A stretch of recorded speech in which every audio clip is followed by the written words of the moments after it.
Welcome to arishandshine.in YouTube channel. இன்னைக்கு நம்ம brother என்ன செய்தி கொடுக்க போறாங்க வாங்க பார்க்கலாம். ஆவிக்குரிய உலகத்துல இன்னைக்கு நம்மளுடைய கஷ்டங்கள் சோதனைகள் மத்தியில ஒரு சின்ன ஒரு மந்த நிலை ஏற்படுது. இந்த மந்த நிலைய ஆவிக்குரிய உறக்கம் அப்படின்னு சொல்லலாம். ஸோ இந்த ஆவிக்குரிய உறக்கத்தினால என்ன விதமான பிரச்சனைகள் வருது அப்படிங்கிறத பற்றி தான் இன்றைய வீடியோவில் நம்ம பார்க்க போகிறோம். இது arishandshine.in இணையதளத்தோட யூடியூப் சேனல். நான் உங்கள் கர்த்தருக்குள்ள அன்பான சகோதரன். வாங்க இன்றைய வீடியோக்குள்ளே போகலாம். ஆவிக்குரிய உறக்கம் அப்படிங்கிறது இன்றைய ஆவிக்குரிய உலகத்தில் நிறைய பேருக்கு அந்த பிரச்சனை இருக்குது. அதாவது ஒரு சோதனைகள் மத்தியில், ஒரு நெருக்கத்தின் மத்தியில், ஏன் சிலர் ஆசீர்வாதங்களின் மிகுதியினால கூட சில நேரங்களில் அந்த மாதிரி ஒரு உறக்கத்துக்கு நேராக போயிடுறாங்க. அதாவது ஒரு ஆவிக்குரிய மந்த நிலை அப்படின்னு சொல்லலாம்.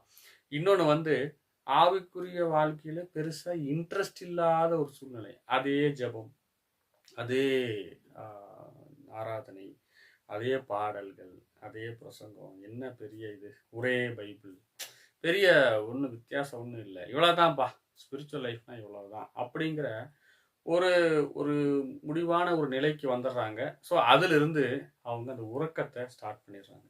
ஸோ இந்த உறக்கம் எந்த மாதிரியான பாதிப்பு ஏற்படுத்துது அப்படின்னு கேட்டிங்கன்னா, இதுக்கு ஒரு பெஸ்ட் எக்ஸாம்பிளாக நம்ம எடுத்துக்கிறது இயேசுவோடு இருந்த 3 சீஷர்களை பற்றி நம்ம பார்க்குறோம். இயேசு 6 நாட்களுக்கு பிறகு இயேசு தன்னோட சீஷர்களை கூப்பிட்டுட்டு மலைக்கு மேலே போய் ஜெபம் பண்ணலாம் அப்படின்னு போகிறாரு. ஸோ அங்கே போயிட்டு 4 பேரும் ஜெபம் பண்ணலான்னு தான் போகிறாங்க. அன்ஃபார்ச்சுனேட்லி இயேசு போய் ஜெபம் பண்ணுறதுக்கு மேலே போயிடுறாரு. அவர் போய் ஜெபம் பண்ணுறாரு. ஆனால் இவங்க ஒரு குறிப்பிட்ட தூரத்தோடு நின்றுட்டு அங்கேயே 3 பேர் நல்லா படுத்து உறங்கிடுறாங்க. இது நல்ல நேரம், தூங்குறதுக்கான சரியான நேரம் அப்படின்னு சொல்லி அங்கே ரெஸ்ட் எடுத்துக்கிறாங்க. இயேசுவோட மோசேவும் எலியாவும் பேசுகிறாங்க. ஏலியா எல்லாம் பேசி எல்லாம் முடிஞ்சு வரும்போது அவங்க மேலே ஒரு பெரிய ஒரு மேகம் வருது. இதெல்லாம் பார்க்குறாங்க. பார்த்துட்டு கடைசியில் இயேசு வந்த பிறகு மேகத்திலேருந்து ஒரு சத்தமும் கேட்குது. அதுவும் கேட்குறாங்க. இது எல்லாமே கேட்ட பிறகு இந்த சீசர்கள் என்ன சொல்கிறாங்க அப்படின்னு சொன்னால், அந்த தூக்க மயக்கத்தோடு இந்த விஷயங்கள் எல்லாம் பார்த்துட்டு அவங்க இயேசுகிட்ட என்ன சொல்கிறாங்கன்னா, பேதுரு சொல்கிறாரு, இயேசுவே உமக்கு ஒரு கூடாரமும் எலியாவுக்கு ஒரு கூடாரமும் மோசேக்கு ஒரு கூடாரமும் அமைக்கிட்டா அப்படின்னு கேட்குறாரு. தான் என்ன சொல்கிறேன் என்று தெரியாமல் சொன்னான் அப்படின்னு அந்த வசனத்தில் நம்ம பார்க்குறோம். இந்த சம்பவத்துக்கு பிறகு இயேசு அந்த 3 பேரையும் கூப்பிட்டுட்டு கீழே வந்துடுறாரு.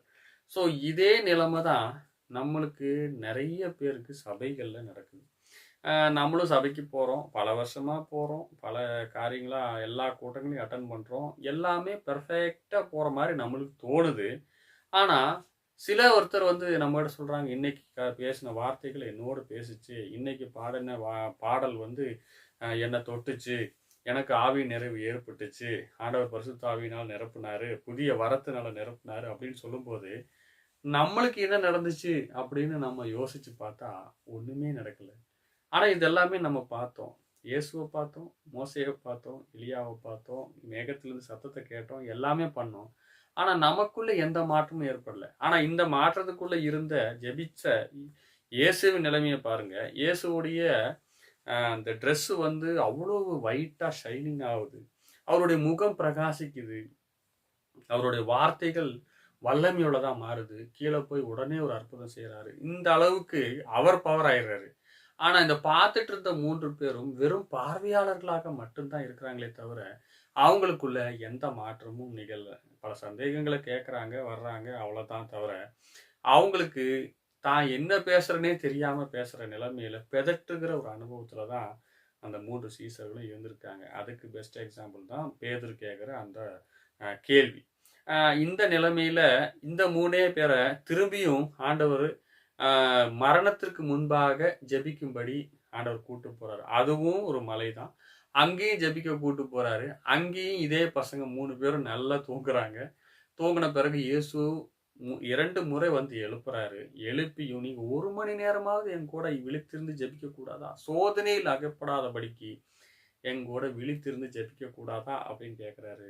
ஆனால் அவங்க நித்திரை மயக்கத்தினால அவங்க கண்ணு அப்படியே சொருகிட்டு போகுது. அந்த அளவுக்கு ரொம்ப தூக்கம் கலக்கத்தில் இருந்திருக்காங்க.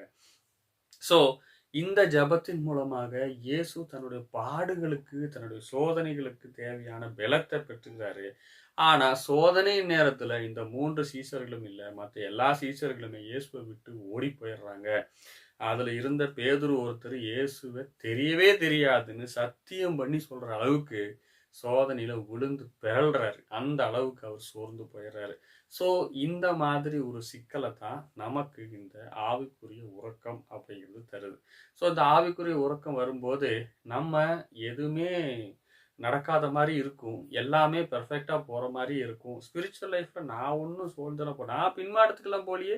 நான் ரெகுலரா சர்ச்சுக்கு போறேனே, எல்லா கூட்டத்துக்கும் அட்டன் பண்றேனே, சண்டே ஸ்கூல் எடுக்கிறேனே, தாய்மார் ஜெபத்துக்கு போறேன், பிரதர்ஸ் மீட்டிங் போறேன், எல்லா மீட்டிங்க்கும் நான் போயிட்டு இருக்கேன். ஊழியக்காரர்களோட நல்ல ஐக்கியம் இருக்கு, எல்லாமே இருக்கு. ஆனா பர்சனலா ஆண்டவர்கிட்ட இருந்து நான் என்ன வாங்கிக்கிட்டேன், என்னுடைய ஆவிக்குரிய நிலவரம் எந்த அளவுக்கு வளர்ச்சியை நோக்கி போயிட்டு இருக்கு அப்படின்னு யோசிச்சோம்னா, பலருடைய வாழ்க்கையிலும் இந்த ஆவிக்குரிய உறக்கம் இருக்கத்தான் செய்யுது. இன்னொரு விஷயம் பாருங்க, ஆபிரகாமுடைய வாழ்க்கையிலும் இந்த உறக்கத்தை பார்க்க முடியும். ஆபிரகாம் வந்து பலி செலுத்துறதுக்காக மிருகங்களை எல்லாம் எடுத்துட்டு வராரு, புறாக்களை கொண்டு வராரு, எல்லாத்தையும் வெட்டி வைக்கிறாரு. ஆனா அந்த பலியில அவர் செஞ்ச ஒரு சின்ன தவறுனால அந்த பலி ஆண்டவர் ஏத்துக்கல. அவர் அந்த அதன் மேல பறந்து வருகிற பறவைகளை துரத்தி துரத்தி கடைசியில டயர்டாகி படுத்து தூங்கிடுறாரு. அந்தி நேரத்துல ஆண்டவர் வந்து ஆபிரகாமோட பேசுறாரு. அந்த பலி ஆண்டவர் ஏத்துக்கல. அதுக்கு பிறகு ஆண்டவர் சொல்கிற ஒரு துக்கமான செய்தி இருக்கு. உன் சந்ததி 400 வருஷங்கள் வந்து அடிமைகளா இருப்பாங்க அப்படின்னு கொடுக்குறாரு. ஸோ நம்ம சரியான நிலவரத்துல இல்லாம இந்த ஒரு ஆவிக்குரிய நிலவரத்துக்குள்ள போனோம்னா நம்மளுடைய பலிகள் முதலான எல்லா விஷயமே வந்து நமக்கு தோல்வியைத்தான் தரும். ஆனா அந்த தோல்வியை நம்ம உணராம திரும்பியும் அந்த உறக்கத்துக்கு நேராக நம்ம போயிட்டு இருந்தோம்னா கண்டிப்பாக நமக்கு ஆசீர்வாதம் அல்ல, அது சில சாபங்களுக்கு, நம்மளோட சந்ததிக்கும் சில நேரத்துல சாபங்களுக்கு வழிவகுக்கிறதுக்கு வாய்ப்பு இருக்கு. ஸோ இதே மாதிரி சம்பவங்கள் உறக்கம் அப்படிங்கிற சம்பவத்தை பார்த்தீங்கன்னா எலியாவின் வாழ்க்கையிலும் நடக்குது. எலியா வந்து ஒரு வார்னிங் கிடைக்குது எலியாவுக்கு. இந்த எசபேல் வந்து எலியாவுக்கு வார்னிங் கொடுக்குறாங்க, இந்த மாதிரி உன்னுடைய தலை போகும் அப்படின்னு சொல்றாங்க. அந்த ஒரு பெண்ணின் வார்த்தையை கேட்டு எலியா பயந்து போய் ஒரு சூறை செடியின் கீழே போய் படுத்து தூங்கிடுறாரு. அதுக்கப்புறமா தூதன் வந்து எழுப்பி நீ போய் நீண்ட தூரம் பிரயாணம் இருக்குன்னு ரெண்டாவது முறை சொன்ன பிறகுதான் எலியா எந்திரிச்சு ஓடுறாரு. ஸோ அந்த அளவுக்கு அந்த தூக்கம், அந்த வார்த்தைகள் ரொம்பவே சோர்வடைய செய்யுது. ஸோ நமக்கு எதிராக வருகிற சில சோதனைகள்ல இல்லைன்னா நமக்கு எதிராக வருகிற சில வார்த்தைகளை கேட்டு எலியாவை போல நம்ம சோர்ந்து போனி நம்ம ஆவிக்குரிய உறக்கத்தை ஸ்டார்ட் பண்ணோம்னா கண்டிப்பாக நம்ம பயணிக்க வேண்டிய நெடுதூரம் அப்படியே ஸ்டன் ஆகி அங்கே நின்றுரும். ஆண்டவருக்காக நமக்கு ஊழியம் நிறைய இருக்கு. அந்த இதை விட்டுட்டு ஆண்டவரே போதும், இதுக்கு மேல நான் என்னத்தை ஊழியம் பண்றது, இவ்வளவு நாள் பண்ணது போதாதா, இவ்வளவு நாள் இவங்களுக்கெல்லாம் நான் சுவிசேஷம் சொன்னேன், இவங்களுக்கு நாள் இத்தனை நாள் ஊழியம் எல்லாம் பண்ணேன், இவ்வளவு போதாதா, போதும் ஆண்டவரே, இனிமேல் வந்து என்னுடைய காரியங்களை நான் பார்த்துக்கிறேன்னு இருக்கிறேன் அப்படின்னு நம்ம பின்வாங்குகிற அந்த சூழ்நிலை இந்த ஆவிக்குரிய உறக்கத்தை தரும். இதே சூழ்நிலை இயேசுவுக்கும் ஏற்பட்டிருக்கு. இயேசு ஒரு முறை படகுல போகும்போது, சீசர்களோட போகும்போது இயேசு தலையை சைட்ல வச்சு நல்லா படுத்து தூங்கிறாரு. சீஷர்கள்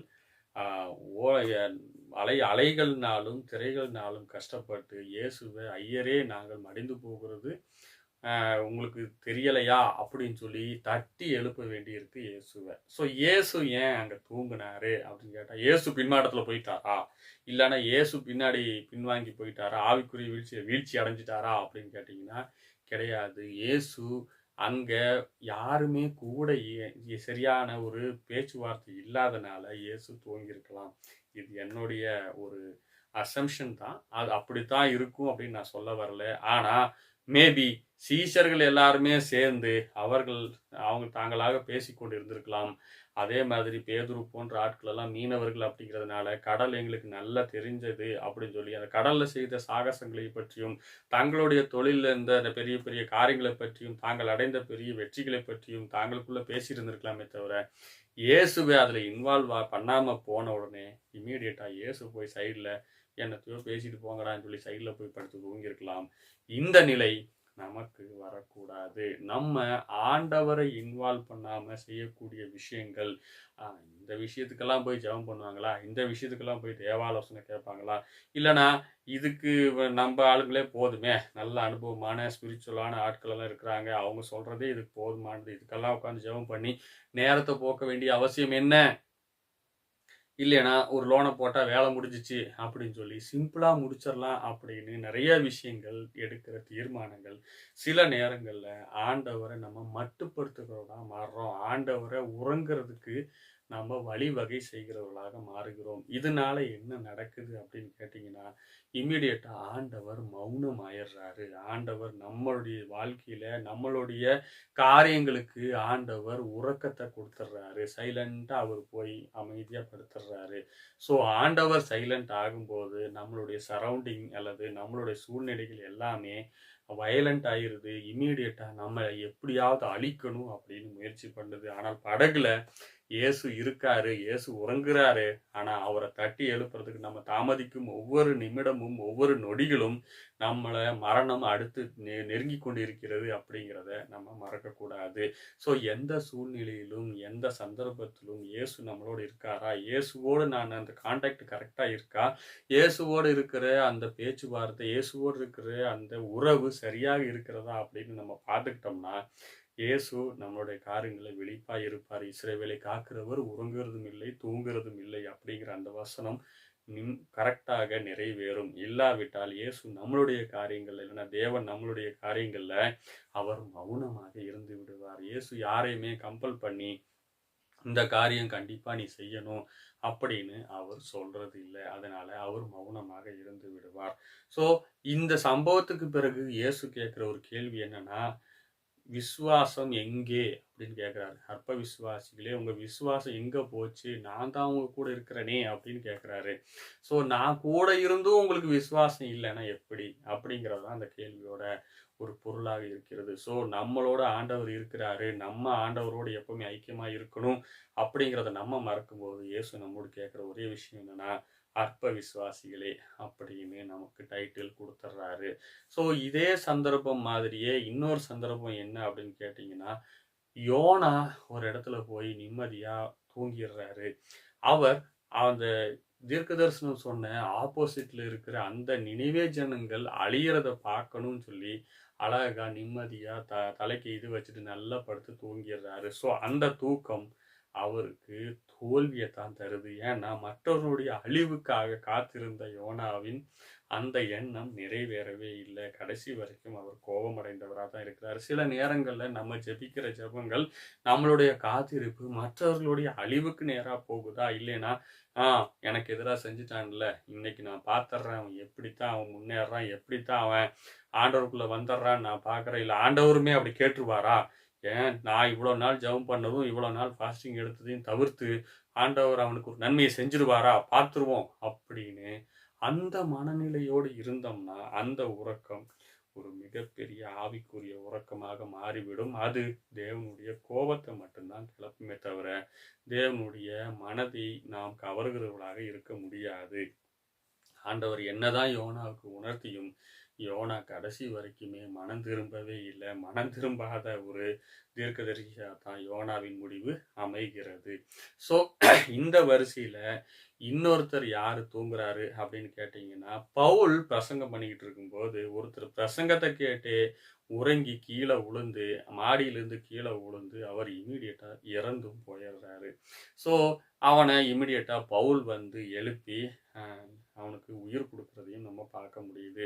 ஸோ சில நேரங்களில் நம்ம சர்ச்சில் உட்காந்து தூங்குகிறோம், வீட்டு ஜபங்களில் உட்காந்து தூங்குகிறோம், ஏன் தனி ஜபத்தில் கூட உட்காந்து தூங்குறோம். எத்தனை மணிக்கு பிரதர் ஜபம் பண்ணிங்கன்னா, ஆண்டவர் 3 மணிக்கெல்லாம் என்னை அதிகாலையில் எழுப்பினார், நானும் ஜபம் பண்ணி 5 மணி வரைக்கும் ஜபம் பண்ணேன் அப்படின்னு சொன்னால் என்ன வார்த்தைகள் சொல்லி ஜபம் பண்ணீங்கன்னு கேட்டால் நிறைய பேருக்கு சொல்ல தெரியல. ஏன்னா 3/4 மணி நேரம் இல்லைன்னா 1 மணி நேரத்துக்கு மேலே கண்டிப்பாக முட்டியில் நின்று ஜெபம் பண்ணுற தூங்குற ஆட்கள் நிறைய பேர் இருக்காங்க. இந்த எழுத்தின்படி இருக்கிற தூக்கம் நமக்கு வரக்கூடாது. பிரதர் ரொம்ப களைப்பாக இருந்துச்சு, காலையிலலாம் வேலை செஞ்சு நைட்டெல்லாம் வேலை செஞ்சு வந்தனால களைப்பில் தூங்கிட்டேன், ஜெபத்தில் உட்காந்தா கூட தூக்கம் வருது அப்படின்னு சொன்னால், ஒரு விஷயம் நல்லா கவனிச்சுக்குங்க. உங்களுக்கு எப்போ வேணாலும் தூக்கம் வரலாம். ஆனால் ஆவிக்குரிய ஒரு நல்ல ஒரு சூழ்நிலை இருக்கிற நேரத்தில் நீங்கள் ஜெபிக்கிற போது, பைபிள் வாசிக்கிற போது, அல்லது ஆண்டவரோடு பேசுகிற போது, ஆண்டவரோடு ஐக்கியப்படணும்னு நினைக்கிற போது உங்களுக்கு தூக்கம் வருது, உங்களுக்கு களைப்பு மேலோங்கி நிற்கிது அப்படின்னு சொன்னால், அது கண்டிப்பாக பிசாசு நம்மளை வழி தீவிர பண்ணுற ஒரு விஷயந்தான் அப்படிங்கிறத நம்ம நல்லாவே புரிஞ்சுக்கணும். சாதாரணமாக வருகிற டயர்டுக்கும் நீங்கள் ஜெபிக்கிற நேரத்தில் வர்ற தூக்கத்துக்கும் நிறைய வித்தியாசம் இருக்குது. ஜெபிக்கிற நேரத்தில் தூக்கம் வரும்போது இமீடியட்டாக நீங்கள் படுத்து தூங்கினா கூட நமக்கு தூக்கம் வராது. ஏன்னா அந்த ஜெபத்தை தடை செய்யணுங்கிற ஒரே காரணத்துக்காக தான் நம்மளுக்கு தூக்கம் வருது அப்படிங்கிறது நான் உணர்ந்து அதை அறிந்து கொண்ட விஷயம் அப்படிங்கிறத இங்க பதிவிட விரும்புகிறேன். தூங்கின வரிசையில இன்னொருத்தர் யாரு அப்படின்னு கேட்டீங்கன்னா, யாக்கோபு ஒரு இடத்துல தலைக்கு கல்லை வச்சுட்டு படுத்து தூங்குற இடத்த நம்ம பார்க்குறோம். அந்த இடத்துக்கு பேரு லூஸ் அப்படின்னு இடம் அப்படின்னு நம்ம பார்க்குறோம் பைபிளில். ஸோ இதோட பின்னணி என்ன அப்படின்னு கேட்டிங்கன்னா, சகோதரனை ஏமாற்றிட்டு அப்பாவை ஏமாற்றிட்டு வீட்டை விட்டு ஓடி வர்ற யாக்கோபு பயந்து போய் ஒரு நடுக்காட்டில் கல்லை எடுத்து தலைக்கு வச்சுட்டு படுத்து தூங்குறாரு. சூரியன் அவனுடைய வாழ்க்கையில் அஸ்தமிச்சிருது. அந்த நாளில் அதுக்கு மேலே அவனால் பயணிக்க முடியாமல் தான் அங்கே கல் எடுத்து வச்சு தூங்குறாரு. ஆனால் அந்த தூக்கத்திலும் ஆண்டவர் அவனை எழுப்பி அவனுக்கு ஒரு பெரிய தரிசனத்தை கொடுக்குறாரு. பூமியிலிருந்து பரலோகத்துக்கு நேராக ஒரு பெரிய ஏணி வைக்கப்பட்டிருக்கிறது. அந்த ஏணியில் தூதர்கள் மேலேயும் கீழேயும் இறங்கி போகிறார்கள். இந்த தரிசனத்தை பார்த்த அவர் காலையில் எழுந்திரிச்சு லூசுன்னு இருந்த அந்த ஊரோட பேரை மாற்றி பெத்தேல் அப்படின்னு பேர் வைக்கிறாரு. தேவ முகத்தை நான் இங்கே கண்டேன் அப்படின்னு சொல்லி பேர் வைக்கிறாரு. ஸோ நம்மளுடைய வாழ்க்கையிலும் சில நேரங்களில் நம்ம எல்லா ஹோப்பையுமே லூஸ் பண்ணி எல்லா நம்பிக்கைகளையும் உடைத்து எல்லாரையுமே நம்ம முட்டாள்களாக்கி சில நேரங்களில் நம்ம வெற்றி அடைய முடியும். அப்படியான வாய்ப்புகளும் நமக்கு அமையும். அது ஆண்டவரே கொடுத்த ஆசீர்வாதத்தை கூட நேரான வழியில் நம்ம சம்பாதிக்காம ஒரு குறுக்கலான ஒரு வழியில் நம்ம அதை சம்பாதிச்சு வந்தோம்னா சில நேரங்களில் நீதியின் சூரியனாகிய ஆண்டவர் நமக்கு அஸ்தமனம் ஆயிடுறாரு. அந்த நேரத்தில் கார் இருளில் நம்ம மாட்டிட்டு முழிக்கிறோம். அந்த நேரத்திலும் கைவிடாத தேவன் இப்பொழுதும் நான் உன்னுடைய பிதாவாகிய ஆபிரகாமின் தேவனும் ஈசாக்கின் தேவனுமாய் இருக்கிறேன் அப்படின்னு பேசுகிற ஆண்டவர் அங்கே நின்று நமக்கு ஒரு நல்ல ஒரு சத்தியத்தை கொடுக்குறாரு. அந்த இடத்துல நான் திரும்பி வரும்போது இந்த இடத்துல நான் உங்களுக்கு தசம பாகம் கொடுப்பேன், இந்த இடத்தை ஆலயமாக்குவேன் அப்படின்னு சொல்லி அந்த இடத்துல ஒரு பிரதிஷ்டை செய்கிறாரு. ஸோ நம்ம வாழ்க்கையில் மேபி வழி தவறி போயிருக்கலாம். சில நேரங்களில் நம்ம ஏமாற்ற வேண்டிய சூழ்நிலை ஏற்பட்டிருக்கலாம். சில நேரங்களில் பொய்யான வாழ்க்கையை வாழ்ந்து கொண்டிருக்கலாம். ஆனால் அப்படியே தொடர்வதல்ல, அப்படியே போய் உறங்குவதல்ல. இந்த இடமே நல்லா இருக்கு, இங்கேயே நல்லா இருக்குன்னு சொல்லிட்டு சைலண்டாக படுத்து தூங்குறதல்ல. அங்கே எழுந்து நான் தேவ முகத்தை இங்கே கண்டேன்னு சொல்லி அங்கே நம்மளுடைய வாழ்க்கையில் ஒரு பெரிய திருப்பத்தை அடையணும். அந்த திருப்பத்தை யாக்கோபு அடைந்த பிறகு தொடர்ந்து ஆண்டவருடைய அப்பப்போ தேவனுடைய வார்த்தையை யாக்கோபு கேட்குறாரு. ஒவ்வொரு சந்தர்ப்பத்திலும் அவனுடைய வாழ்க்கையில் ஆண்டவரை அணுகி ஆண்டவரிடத்திலிருந்து அந்த காரியத்துக்கான பதிலை வாங்கிட்டு தான் முன்னோக்கி பயணிக்கிறாரு. ஸோ அது யாக்கோபுடைய வாழ்க்கையில் மிகப்பெரிய ஆசீர்வாதமாக இருந்துச்சு. யாக்கோபு அப்படிங்கிற ஒரு ஏமாற்றுக்காரன் முடிவில் இஸ்ரவேல் அப்படிங்கிற ஒரு ஆசீர்வதிக்கப்பட்டவனாக மாறுகிறான். ஸோ நம்ம வாழ்க்கையில் சில நேரங்களில் நம்ம ஏமாற்றுகிறவனாக, வஞ்சகமாக பேசுகிறவனாக, மற்றவர்களிடமிருந்து ஓடி போகிறவனாக, இல்லைன்னா மற்றவர்களுக்கு எல்லாருக்குமே பயப்படுத்துகிறவனாக இருந்திருக்கலாம். ஆனால் ஒரு சூழ்நிலையில் ஆண்டவர் நம்மளை சந்தித்து ஆண்டவர் அங்கிருந்து நம்மளை மாற்ற, ஆண்டவர் நம்மளை ஆசீர்வதிக்கிற ஒரு ஆசீர்வாதமான பாதைக்கு திருப்ப முயற்சிக்கும் போது நம்ம இமீடியட்டாக அங்கே ஒரு பிரதிஷ்டையும் அங்க ஒரு காரியத்தை ஆண்டவருக்கு ஒப்பு கொடுக்கும் செய்யும்போது ஆண்டவரும் நம்மளை ஆசீர்வதிக்கிறாரு. ஆண்டவர் நம்ம சந்ததியை ஆண்டவர் ஆசீர்வதிக்கிறார். ஸோ இந்த ஆவிக்குரிய உறக்கம் நம்ம வாழ்க்கையில வரக்கூடாது. அப்படி வந்தாலும் ஆண்டவர் உணர்த்தும் போது யாக்கோபை போல விழித்திருந்து இமீடியட்டா அதுக்கு நம்ம ஒப்பு கொடுக்கணும். நம்மளோடு இருக்கிற ஆண்டவரும் நம்ம காரியங்கள்ல உறங்கி போகாம இருக்க, மந்தமாக போகாம இருக்க, எப்பொழுதுமே ஆண்டவரோடு இருக்கிற உறவுல எப்பவுமே நம்ம நீடித்திருக்கணும். அதே போல நம்ம செலுத்துகிற பலிகள், நம்ம செலுத்துகிற காரியங்கள் எல்லாமே ஆண்டவருக்கு உகந்ததாக இருக்கணும், ஏற்றதாக இருக்கணும். எந்த விதத்திலும் பறவைகள் வந்து அது மேல வந்து உட்காராதபடிக்கு, இல்லைன்னா நம்ம ஆண்டவருடைய சமூகத்துல தவறான பலிகளை செலுத்தி, தவறான ஜெபங்களையும், தவறான ஸ்தோத்திரங்களையும், தவறான காரியங்களையும் சொல்லி, நம்ம தப்பான சாபங்களை வாங்கிக்காம, நம்ம சந்ததிக்கு வாங்கி கொடுக்காம இருக்கணும். அதே மாதிரி யோனாவை போல மற்றவர்களுடைய வெறுப்புகளையும், மற்றவர்கள் மேல் இருக்கிற கோபத்தையும் காட்ட நம்ம ஜெபத்துல காத்திருக்க கூடாது. அப்படி காத்திருந்து நம்ம உறங்கிக் கொண்டு இருந்தால் இமீடியட்டாக ஆண்டவருடைய கேள்வி நமக்கு நேராக வரும். சீசர்கள் 3 பேரை போல இயேசுவே வந்து நீ ஜெபிக்கணும் அப்படின்னு அவங்கள உணர்த்தி கூட 1 மணி நேரமாவது நம்ம ஜெபிக்க கூடாதா அப்படிங்கிற அந்த கேள்வி எப்பொழுதும் நம்ம மனதில் இருக்கணும். உறக்கம் நமக்கு முக்கியம்தான், ரெஸ்ட் நமக்கு ரொம்ப முக்கியம்தான். ஆனா ஆவிக்குரிய காரியங்கள்ல உறக்கம் தலையிடும் போது இமீடியட்டாக அதை கண்டுபிடிச்சு இந்த உறக்கம் எனக்கு இது தேவையில்லாதது. ஏன்னா நான் ஜெபிக்க வேண்டிய நேரம் இந்த நேரத்துல எனக்கு டயர்டு போலவும் உறக்கம் போலவும் வருது அப்படின்னு சொன்னா இமீடியட்டா தேவ பலத்தினால நான் நிரம்ப வேண்டியிருக்கு, தேவ வல்லமையினால் நான் நிரம்ப வேண்டியிருக்கு. இயேசுவை பத்தி நம்ம படிக்கும்போது அவர் முழுவதும் மலையின் மேல ஜெபிச்சார். ஜெபிச்சுட்டு அடுத்த நாள் வந்து ஊழியத்தை வல்லமையா செஞ்சார். இன்னைக்கு நம்மளோட ஊழியம் உறக்க நிலையில் இருக்குதா, மந்த நிலையில் இருக்குதா, இல்லைன்னா நம்ம செய்யற காரியங்கள் மந்தமா இருக்கா, நம்ம ஜெபிச்சா எந்த காரியமும் நடக்கிறது இல்லையா, எந்த விதமான வல்லமையும் நம்மகிட்ட இருந்து புறப்படலையா, சீசர்களை போல நம்ம கையெல்லாம் ஒரு வேலையும் செய்ய முடியாம மந்தமா நிக்கிறோமா, இயேசுவுக்காக காத்திருக்க வேண்டிய சூழ்நிலை இருக்கா அப்படின்னா இமீடியட்டா நம்ம இயேசுவை போல மாற வேண்டிய நேரம் வந்திருக்கு. நம்ம இமீடியட்டா தேவ சமூகத்துல காத்திருந்து உறக்கத்தை நம்ம குறைச்சு, ஜெப நேரத்துல இருக்கிற உறக்கத்தை நம்ம குறைச்சு